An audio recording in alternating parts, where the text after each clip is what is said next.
So இந்த வீடியோவில் நம்ம எதை பற்றி பார்க்க போறோம்னா, நம்ம ஒரு சர்டிஃபிகேஷன் வந்து Salesforce கம்ப்ளீட் பண்ணியிருப்போம். பட் ஆனால் அது வந்து நமக்கு ஒரு தடவை கம்ப்ளீட் பண்ணிட்டு அப்படியே விட்டுறக்கூடாது. அதுக்கு வந்து நம்ம என்ன பண்ணணும்னா, மெயின்டெனன்ஸ் புதுசாக அவங்க Salesforceல இருந்து மெயின்டெனன்ஸ் எக்ஸாமுக்கு டாஸ்க் தருவாங்க. அதை நம்ம கம்ப்ளீட் பண்ணணும். ஸோ கம்ப்ளீட் பண்ணாதான் நம்மளுடைய சர்டிஃபிகேஷன் ஸ்டேட்டஸ் வந்து ஆக்டிவாக இருக்கும். இல்லைன்னா வந்துட்டு நீங்கள் திரும்ப எக்ஸாம் எழுதுற மாதிரி இருக்கும்.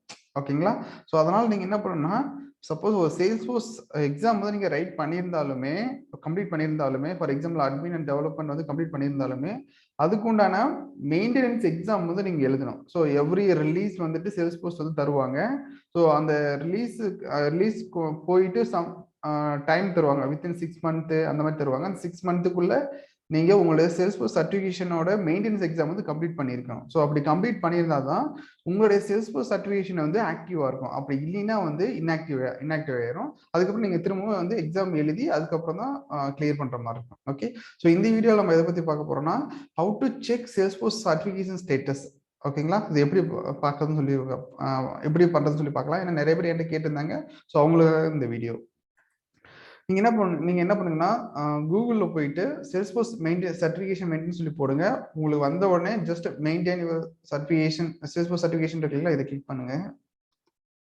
ஸோ எனக்கு வந்து பார்த்தீங்கன்னா, அதை கிளிக் பண்ண உடனே எனக்கு கூகுள் மூலியமா என்னுடைய Salesforce ட்ரையலட் வந்து ஓப்பன் ஆயிடுச்சு. ஓகேங்களா? நான் எந்த இமெயிலில் வந்துட்டு சர்டிஃபிகேஷன் கம்ப்ளீட் பண்ணிடுறனோ அந்த இமெயிலில் நீங்கள் லாகின் பண்ணணும் ட்ரையலெட்டில். ஸோ லாகின் பண்ண உடனே உங்களுக்கு இந்த மாதிரி விண்டோ வந்துடும். ஓகே.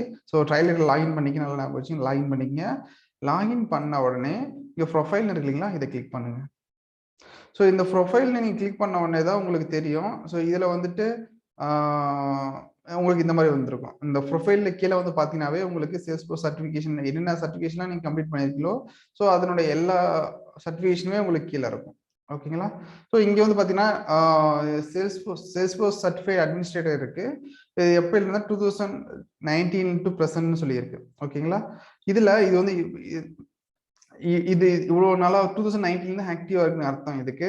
ஓகேங்களா? இதுக்கப்புறம் வந்துட்டு இது வந்துட்டு மெயின்டெயின் எக்ஸாம் வந்து இருக்கு. அதை மெயின்டெனன்ஸ் 2 இருக்கு பாருங்க. ஸோ இது வந்து மெயின்டெனன்ஸ் கம்ப்ளீட் பண்ணணும். எப்போக்குள்ளனா ஏப்ரல் 8 2022க்குள்ள வந்துட்டு இந்த சர்டிஃபிகேஷன் வந்து கம்ப்ளீட் பண்ணணும். அப்படின்னா இது வந்து எக்ஸ்பயர் ஆயிரும். ஓகேங்களா?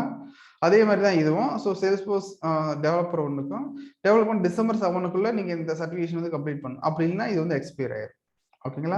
ஸோ இதுக்கு எப்படி எக்ஸாம் இதெல்லாம் பார்த்தீங்கன்னா, ஜஸ்ட் இந்த லிங்க்ல நீங்க கிளிக் பண்ணீங்கன்னாவே போதும். அதுவே உங்களுக்கு இந்த மாடியூலுக்கு வந்து நேவிகேட் ஆயிரும்.